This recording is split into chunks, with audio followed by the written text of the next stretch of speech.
Bonjour, c'est Claire-Lise. Nous sommes sur cet audio où nous étudions les blessures en lien avec l'énergie du mois d'août. Nous sommes sur un podcast très particulier qui étudie l'enseignement de contes amérindiens sur les mois de l'année en lien avec l'énergie de la Terre, du cosmos, de la Lune et l'influence que ça a dans nos vies, que je vous présente moi sous la forme d'une roue de médecine et dont je vous parle et vous initie depuis le mois de janvier. Nous sommes donc en train de conclure le mois d'août et nous avons donc fait tout un chemin avec l'énergie du mois d'août. Nous avons étudié le conte qui s'appelle La Guérisseuse, qui est en lien avec l'énergie du mois d'août. Et aujourd'hui, je me propose de vous parler de quelque chose de très particulier. C'est finalement ces énergies que nous avons étudiées au mois d'août. Quelles sont les blessures qu'elles peuvent mettre en émergence, en résonance en nous, en activation. Vous savez, quand on fait passer une énergie, eh bien, ça nous active, on dit. C'est-à-dire que nos blessures, elles peuvent être engrammées en nous sous forme de vibrations ou d'énergie qui sont protégées par nos mécanismes de défense. Et parfois, quand on les active un peu, quand on secoue un petit peu, quand on vient faire vibrer l'énergie de la blessure, tout d'un coup, ça nous active et on se retrouve comme blessé, quoi, comme si on venait d'être blessé. On est activé par notre blessure. Donc, quand on est guérisseur ou quand on est thérapeute, on apprend à activer nos patients en les titillant, en les questionnant. On vient un peu titiller à l'intérieur d'eux pour aller chercher derrière le mécanisme de défense la blessure pour pouvoir la mettre en émergence et pouvoir la traiter. Sinon, elle se planque derrière le mécanisme de défense et on ne pourra jamais la traiter. On va tourner en rond en se racontant des histoires dans le mécanisme de défense.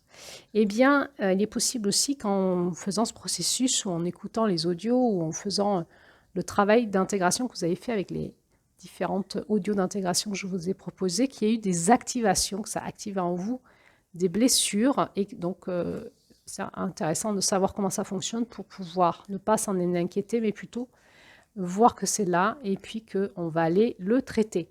C'est comme si cette roue de médecine des 13 mères originelles, des 13 dynamiques du féminin sacré, était un révélateur. Un révélateur agissait comme un révélateur à la fois de nos blessures, mais aussi de nos potentiels et nos ressources, et nous donne une structure, une contenance, une matrice qui nous permet petit à petit, à force de tourner dedans, de guérir à nos blessures et d'activer nos potentiels et de monter en puissance. Alors ça fonctionne. Moi, pour y tourner depuis des années dedans, ça fonctionne, mais c'est très exigeant. C'est une vraie roue d'éveil. Il faut pouvoir tenir les activations des blessures. Et chaque année, c'est comme des couches, des couches, des couches qu'on déterre pour guérir. Et ça nous fait quand même vraiment monter dans un vrai chemin de guérison et d'éveil, petit à petit, de monter en puissance de notre être incarné sur Terre. Mais c'est exigeant. C'est vraiment un chemin initiatique qui demande souvent à être accompagné parce que derrière, ça bouscule, ça vient un peu nous réveiller, nous activer, ça bouscule certaines de nos blessures. Et là, il nous faut être accompagné par des thérapeutes ou des guérisseurs ou des maîtres initiatiques pour pouvoir nous aider à ne pas rester activés, mais à guérir. Alors, qu'est-ce que cette énergie de la guérisseuse du mois d'août, qu'est-ce que ça peut venir activer en nous? Eh bien, ça peut venir activer la saturation d'un masculin trop présent dans nos vies, en nous, sans conscience du féminin dont nous sommes porteurs ou porteuses. Donc, chez les hommes, parfois, c'est compliqué quand il y a des hommes qui ont vraiment une énergie masculine très forte, d'être des fois en connexion avec leur féminin, ou chez les femmes, parce qu'un féminin trop blessé, ou en surréaction. Donc, certaines femmes ont développé un masculin très fort pour protéger leur féminin blessé. Et quand on leur dit « reviens vers ton féminin », c'est « ah non, ça jamais. Non, non, non. Moi, je suis bien dans mon masculin. » Donc, il peut y avoir une surréaction du masculin. Et cette saturation peut entraîner donc ce sentiment de saturation. C'est « j'en peux plus de moi, j'en peux plus de mon ego. » J'en peux plus de mes mécanismes de défense. On a l'impression que chaque fois qu'on veut aller dans le sensible, le vulnérable, le doux, la tendresse, c'est quelque chose qui se ferme en nous, qui dit jamais, jamais, jamais, jamais, tu n'iras pas là-dedans. Et on est fatigué, on sent que ça coince dans le corps, que ça réagit dans le système nerveux. Et ça nous sature. On peut avoir un sentiment d'épuisement. Non, trop envie que le truc il lâche, quoi. J'en ai marre. J'aimerais m'effondrer, j'aimerais pleurer, j'y arrive pas. Peut-être aussi des sensations de dégoût de ce chemin initiatique. J'en ai ras-le-bol. je lâche. Quelque part, c'est intéressant de voir en fait le suivi des audios, de voir comment certains sujets sont très suivis et il est probable qu'il va y avoir une dégringolade des suivis des lunes du féminin parce que il faut y aller, quoi. Il faut y aller, il faut marcher son chemin, faut aller dans les profondeurs, il faut y aller, quoi. Et ben, j'ai plus envie d'y aller. Ah, mais ça me saoule, j'ai pas envie de faire une méditation, j'ai pas envie de faire les rituels qu'elle propose, j'ai envie d'avoir la nourriture vite fait, là, dans mon masculin, j'ai pas envie d'aller dans ce féminin, dans les profondeurs, dans les émotions, dans l'écoute intérieure, dans le ralentissement. Bon, allez, j'arrête, c'est nul. Et donc, l'envie de couper fort, hein, de couper fort, d'arrêter, de dire, ben, j'arrête. J'y vais plus et par épuisement. L'épuisement, il est dû à la résistance, hein, à la résistance au blocage, un masculin trop présent. Et c'est parfois par le passage de l'épuisement, de lâcher la résistance et de se laisser rouler dans la vague, de se laisser aspirer dans le siphon, de se laisser aller dans l'angoisse d'anéantissement, dans l'engloutissement, qu'il va se passer quelque chose. Et donc, c'est un paradoxe parce que des fois, on se dit j'arrête, j'y vais plus et je me sens trop en insécurité, trop en danger, ça brasse trop en moi.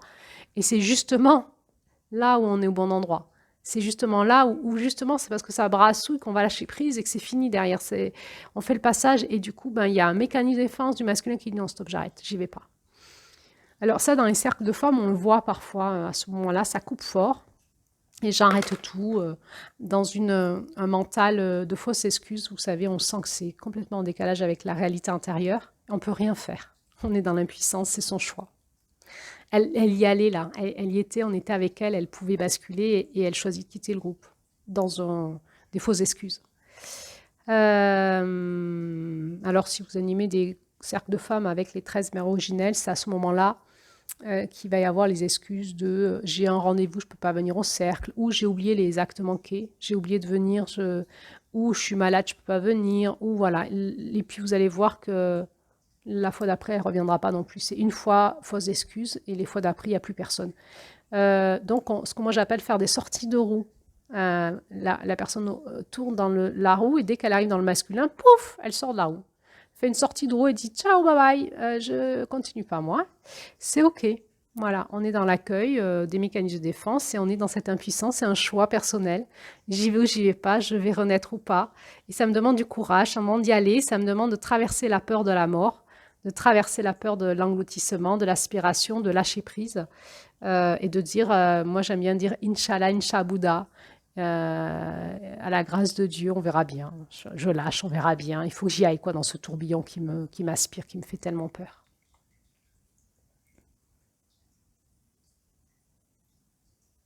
On peut vivre l'inverse hein, dans cette blessure. Ben, tout d'un coup, le féminin va prendre le relais et va entraîner ce j'ai plus envie de me battre, j'ai plus envie de bien faire. Et donc, ce grand lâcher-prise qui va arriver dans la foi pour la suite du chemin. Je m'abandonne. On verra bien. Alors, ce lâcher-prise, il est bon, mais il faut qu'il y ait une reconnexion à l'oranda. Sinon, ça peut générer un masculin qui a tout lâché, un féminin qui n'est pas mature pour prendre le relais. Et ça peut être compliqué derrière. Donc, c'est vraiment le moment de se reconnecter à son oranda et de laisser l'Esprit Saint, la vie, la puissance de vie en nous, d'amour, qui va prendre le relais, mais il faut vraiment se reconnecter à notre oranda. C'est le moment de se reconnecter à l'étincelle de vie en nous. Hein. Et on va sentir quoi? Je suis fatiguée, je m'abandonne, mais je sens que la vie en moi a pris le relais et tout va bien pour la suite. Je sais que l'énergie de vie va revenir, j'ai foi pour le futur. Mais juste là, je m'abandonne parce que j'arrête de me battre, je suis dans le repos du guerrier. C'est le moment des crises existentielles. Donc, on parle de la crise de la quarantaine. C'est à ce moment-là, dans les énergies de doute, ça peut être la crise de la trentaine, de la cinquantaine, de la soixantaine, la mise en retraite. Tout ce qui va nous confronter aux angoisses de mort, des deuils à faire. Ça peut être les crises liées à un divorce, une crise existentielle liée à un divorce, liée à la mort d'un enfant, ou la mort de nos parents, ou la mort d'un frère, d'une sœur. On est aussi dans les énergies de doute dès qu'on est face à la mort. Ça peut générer des crises existentielles en nous, face à la mort ou face à un deuil de quelque chose, une mise à mort de quelque chose. Et donc, de traverser l'énergie doute en lien avec ces comptes, la conscience que cela nous demande peut nous ramener à des crises en nous qui n'ont pas été bien achevées. Il n'y a pas eu de renaissance dans nos crises, ou les deuils n'ont pas été faits jusqu'au bout. Il peut activer en nous la crise de la quarantaine qui était là, mais qui flambe quelque part, suivant notre âge. Et peut nous amener à une crise existentielle qui sera bonne à avoir, mais qui peut être assez violente parce que l'énergie doute est venue activer ça. Il peut y avoir les résurgences des mémoires de l'empreinte de naissance. L'empreinte de naissance, donc c'est l'empreinte cellulaire, intracellulaire qui est en nous sur tout ce qu'on a vécu d'avant notre conception. Je passe les détails. Les 7 mois avant notre conception, notre gestation, notre naissance et les 9 mois, les 9 mois après notre naissance. Donc, les 9 mois avant la conception, les 9 mois de gestation, la naissance, les 9 mois après. On appelle ça l'empreinte de naissance. C'est une engrammation dans nos cellules de ce qui s'est passé, une mémoire cellulaire. Si nous avons eu des processus mort-vie dans ces espaces-là, c'est-à-dire des parents dépressifs, un papa ou une maman suicidaire, un papa qui s'est suicidé quand maman était enceinte de moi, un grand-père ou une grand-mère qui est mort quand maman était enceinte de moi, les problématiques de jumeaux perdus. J'avais un frère, une sœur jumelle qui est mort quand j'étais dans la matrice de ma mère. La mémoire d'un bébé qui est mort avant moi. Donc, ça peut être un avortement, une fausse couche, mais ça peut être aussi un enfant qui est mort à bas âge, un enfant mort-né ou un enfant qui est mort à 2, 3, 4 ans. Et je serais comme l'enfant de remplacement, en fait. Si j'ai eu des menaces de mort quand j'étais dans le ventre de ma mère, soit il y a eu des tentatives d'avortement, soit il y a eu des menaces de fausse couche, soit je suis née prématurée et ma mère a failli mourir, ou j'ai failli mourir, nous avons failli mourir ensemble, séparation à la mère, réanimation néonatale, maman peut-être est partie en réanimation, peut-être que je ne me suis pas engagée, peut-être que je ne me suis pas engagée dans le tunnel et que maman a failli mourir ou j'ai eu peur de mourir en tant que bébé dans ma naissance et peut-être que ça s'est libéré par une césarienne avec séparation de la mère qui était peut-être très anesthésiée ou maman a fait l'hémorragie de la délivrance. Du coup, j'ai été séparée de ma mère et ma mère a failli mourir. Toutes ces mémoires de mort, vie au moment de la naissance, eh bien, le compte doute ou l'énergie doute peut réactiver ça en vous. Il faut savoir qu'on est là dans ce qui va générer derrière les pathologies qu'on appelle borderline. Borderline, un pied dans la mort, un pied dans la vie. Et donc, ça va créer une insécurité vibratoire, énergétique et émotionnelle. Et donc, ça peut aussi nous mettre face à nos problèmes de borderline. Et il faut savoir que les pathologies borderline se traitent très bien quand on est capable d'aller traiter ces problématiques mort-vie dans la mémoire cellulaire, dans l'âme de l'enfant, parce qu'il faut traiter et l'âme et la mémoire cellulaire, les figures d'attachement, la relation à la mère, la bulle fusionnelle. Et donc, il faut avoir les techniques thérapeutiques efficaces pour ça et on peut aller le traiter tout doucement. On est là sur des espaces très tendus chez les personnes, des angoisses de mort très très grosses. Et la pathologie borderline, c'est des personnes qui ont très souvent envie de mourir, de se suicider ou de partir parce que d'être incarnées, c'est trop difficile parce qu'elles ont en permanence dans leur engrammage cette tension mort-vie. Elles vivent ce conte de la guérisseuse tout le temps dans leur vie en permanence, à gérer dans leur cerveau émotionnel et c'est insupportable. Donc, il va falloir débunker, déprogrammer tout ce qui est les programmes de mort autour de la naissance pour les amener petit à petit par des rituels de passage à se pacifier avec leur naissance et le fait d'être sur Terre et de pacifier dans leur cerveau émotionnel et qu'elles trouvent le sens à tout ça, la force de vie en elles et, et la reconnexion leur Rwanda. Eh bien, dans cette partie août et ouest en général de la route de médecine, on peut vivre donc des grands écroulements. Donc bienvenue à nos effondrements émotionnels, énergétiques, psychologiques, des mises à mort. Tout d'un coup, on sent que c'est fini. C'est fini, on ne peut plus aller plus loin avec telle personne ou dans ce scénario relationnel ou peut-être dans notre couple. Ou voilà, c'est fini dans ce métier ou vivre dans cette ville ou je ne sais pas quoi. C'est fini, je ne peux plus. On sent qu'on est arrivé au bout du truc hein, et que si on continue, on crève. Et on peut vivre comme ça des résurgences en nous, tout d'un coup, en cherchant en nous, du coup, si c'est fini, c'est quoi que je veux, je ne sais pas. En cherchant en nous dans ces processus émotionnels forts, on va retrouver cette résurgence, cette renaissance. Et donc, on peut tout d'un coup être en lien avec des appels de vie forts qu'on n'entendait pas, parce qu'il nous fallait mourir en fait pour pouvoir les entendre et renaître. Et on peut vivre des renaissances qui nous font aller dans des appels de vie très forts, qui vont être socle de fondement dans la suite de notre chemin.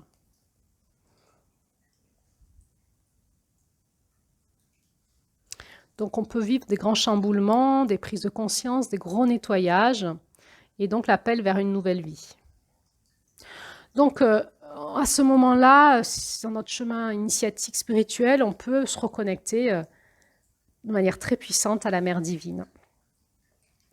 À l'eau que je pourrais appeler l'eau de lumière de l'utérus de la mère divine. L'eau de lumière de l'utérus de la mère divine. Pour renaître toujours plus proche de notre être sacré. Aussi, cette grande bascule masculin-féminin, elle est très difficile, on sent, on est vraiment dans des trucs... après la blessure de juillet, qui est la blessure de séparation, merci, arrive août, vite, on y retourne, on y retourne dans la matière. On s'est séparés, on s'est retrouvés dans le cosmos, on y retourne dans la matière. Et il faut de nouveau qu'on se reprenne la blessure mort-vie dans la matière pour la guérir, et on va toujours plus loin dans la guérison. Et pour être incarné, cet être spirituel dans la matière. Donc on peut ressentir les douleurs de l'accouchement, hein, on peut se sentir être dans un espace de vie où ah purée on en chie grave, hein, et puis on se reconnecte à la mère divine, on se ressource et on se laisse porter par. C'est pas nous qui accouchons finalement, c'est la mère divine qui accouche de nous. Comme ça aussi c'est plus facile à se dire, on se remet en gestation dans l'utérus de la mère divine hein, et on lui dit vas-y accouche de moi, on se remet en gestation dans Marie. Hein, dans Marie, dans tout ce que vous voulez, qui représente pour vous la mère divine, mais dans cette fréquence du bleu, de l'eau, on va pouvoir se mettre au repos, générer des réparations de notre cerveau émotionnel, de notre cerveau limbique, de notre système neurologique émotionnel, le mettre au repos parce qu'il est hyper tendu et l'énergie de l'eau va vraiment nous mettre au repos. Donc on peut s'initier avec des rituels de l'eau, mais vraiment avec des hypnoses, hein, de la réinformation par hypnose, de se remettre en sécurité dans une matrice d'eau, de lumière, de vie, pour apaiser notre système nerveux émotionnel et pouvoir faire ce processus qui est quand même assez puissant, parfois violent, pour renaître à nous-mêmes. Si nous sommes des accompagnants sur les personnes qui vivent ce chemin de mort-renaissance, que ce soit dans des groupes que nous initions ou que ce soit dans des stages individuels, j'insiste sur le fait que les groupes de femmes sont en vogue, en la mode. Le fait d'avoir ce livre peut nous donner envie de créer des groupes de femmes comme ça, sans être initiés, sans être... professionnel de l'animation de groupe, ça peut faire vraiment des dégâts. Pourquoi? Parce que si nous n'avons pas une posture sur chaque mois de la roue qui convient en tant qu'animatrice, quand les personnes qu'on a accueillies au sein de notre groupe vivent leur processus, que la roue fonctionne et qu'ils vivent leur processus de souffrance, si on n'est pas là au rendez-vous pour les contenir et les amener à maturation, ben on fait plus de dégâts en fait. Nous sommes responsables en tant qu'animatrices, quand nous travaillons sur le féminin, de pouvoir tenir ces postures, du masculin et du féminin sain pour aider nos personnes qui nous payent, qui nous font confiance, qu'on a appelé à nous par de la communication, de la pub, des promesses de vente qui sont souvent très new age. Venez, on va faire le féminin sacré, hein, la sororité ensemble. Mais est-ce que tu sais ce que ça génère derrière comme posture professionnelle? Est-ce que tu vas être là au rendez-vous? D'où l'importance de se faire superviser, d'apprendre de ça, de sortir de la petite fille, de celle qui est dans l'illusion, du fantasme, et d'aller vraiment dans la femme initiée, qui est là pour aider les personnes à accoucher d'elles-mêmes et qui va pouvoir tenir dans ces périodes difficiles pour chaque personne du groupe. Eh bien, nous aurons une posture à la fois ferme et douce. Le cœur ouvert, il faut accueillir l'autre, on va être à son service tout en ayant une posture ferme. Quand vous êtes sage-femme, vous n'êtes pas là en train de dire « Oh, repose-toi ma chérie, je sais que c'est dur pour toi, ça fait un peu mal, repose-toi, t'as le temps, va. » Non. Quand vous êtes sage-femme, vous dites « Allez, vas-y, poussez, il y a les contours, allez, vas-y, vas-y. » Je ne suis pas sage-femme, donc je ne sais pas exactement comment elles font, mais hein, vous comprenez ce que je veux dire. Et elle s'appuie sur le ventre. « Allez, madame machin, vous respirez, allez, on pousse, on pousse, on pousse. » J'ai déjà assisté à des accouchements. Il faut un masculin, un féminin qui est là avec son masculin, quoi. Il faut y aller, quoi. Hein, on sent l'agresseuse, elle est alignée, elle est là. Elle n'est pas dans « gna gna gna, tout va bien, la bienveillance, gna gna ». Non. Mort-vie. Des fois, on est tranchant, des fois, on est ferme, des fois, on est là, on est accueillant, on tient la main, on est en action. Parfois, il faut masser l'autre, il faut chanter pour l'autre. On est là-dedans, donc c'est une qualité de présence très particulière et de guérisseur. Aujourd'hui, on est guérisseur surtout, praticien, guérisseur, machin. Non, en fait, ça demande d'être initié, avoir passé nos passages pour nous, être là en présence professionnellement et être supervisé, parce que c'est pas simple. On est en chemin, on apprend tous. On est quelque part, j'ai envie de dire, l'humanité a besoin de guérisseurs et de guérisseuses aujourd'hui parce que nous devons amener les gens à accoucher d'eux-mêmes. Nous devons accompagner l'humanité à accoucher d'eux-mêmes. Et nous avons besoin de nous entraider les uns les autres dans ce processus mort-renaissance qui est difficile pour chacun. Et bien sûr que nous avons besoin de personnes qui prennent ce rôle-là au niveau professionnel dans des groupes. Mais nous avons aussi besoin de superviseurs qui peuvent superviser ces personnes. Et ces personnes-là doivent être supervisées parce que c'est un rôle qui est difficile, qui s'apprend par l'expérience. Et c'est pas facile. C'est pas facile de prendre ce rôle-là. C'est un appel et ça donne du sens et on va le prendre parce que il y a quelque chose en nous qui fait qu'on ne peut pas faire autrement, que c'est là et que ça nous dynamise de l'intérieur et on va apprendre et on va se faire superviser. Ça me semble important parce qu'en face, il y a des personnes qui sont en train de vivre des processus forts et qui sont en train de reconnecter à leurs vulnérables. Et si on n'est pas calé, on les défonce.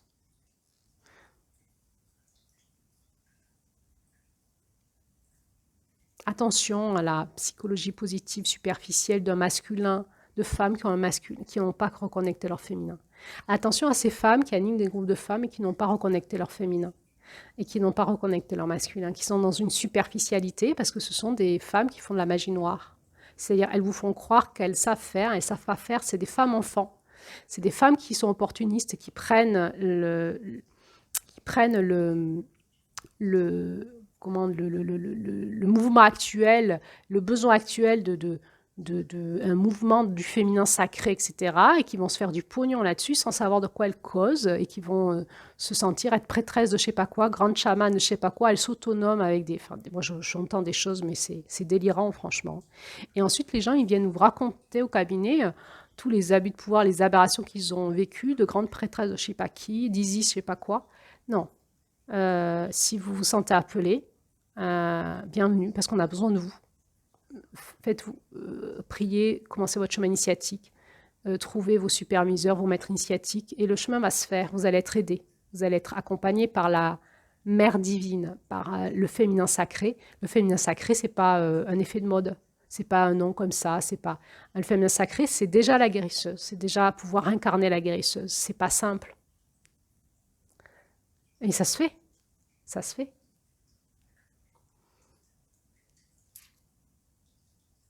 Alors voilà, je finis dans ma propre posture ferme et douce en même temps, c'est-à-dire je ne peux pas valider le fait que on accompagne des femmes ou des hommes dans ces processus tellement de passage entre la mort et la vie sans être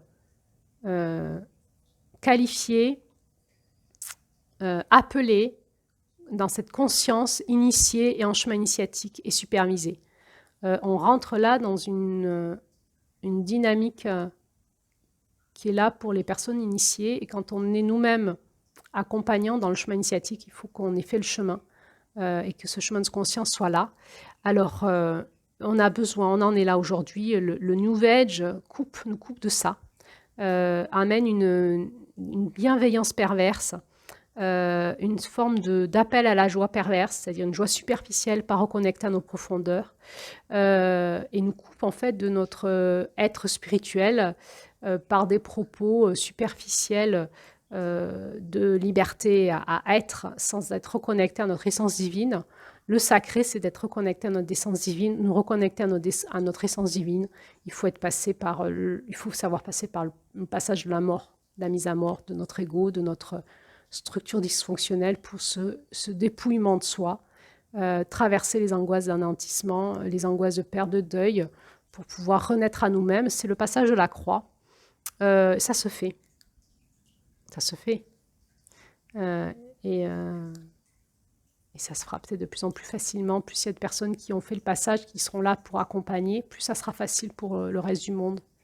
Alors allons-y, avec cette conscience du féminin, de notre masculin qui veille au respect du vulnérable, pour pouvoir aller dans la confiance, mettre en confiance. Si je dis que j'initie des groupes de femmes, il faut qu'on ait confiance en moi, il faut que j'ai confiance en moi, il faut que je sois dans le respect de ce que je dis, dans le respect de ce que les gens viennent chercher avec moi, avant d'aller dans leur intime, parce que l'intimité, c'est là où nous attend la vie, le féminin. Et si je m'engage à aller dans le respect, la confiance et l'intimité, alors dans mon masculin, je veille à être de ceux et celles qui protègent la vie, l'amour, le vulnérable, et je me fais superviser parce que je sais que j'ai un coyote, que j'ai un ego, que j'ai une ombre et une lumière.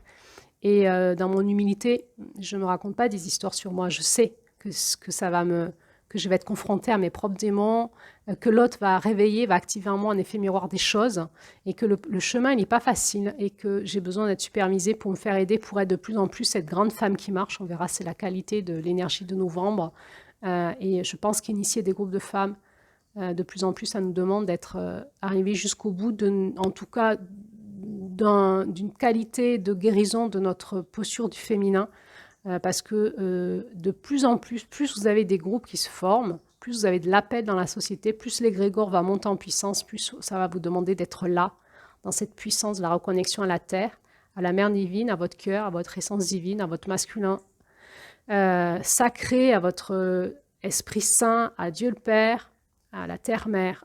Tout ça, c'est plus des mots, on est connecté, on est en lien, on prie, on entend, on est en lien avec notre équipe cosmique, on voit notre ombre, on est en lien avec nos démons intérieurs, on voit ce qui se passe. Et plus on avance dans le chemin, plus on est dans la conscience de tout ça, et plus notre féminin est là, dans la conscience avec notre masculin. Et plus on va pouvoir aider le monde à faire cette bascule. Alors, je peux que nous encourager à y aller, mais à y aller avec un masculin sain et un féminin sain.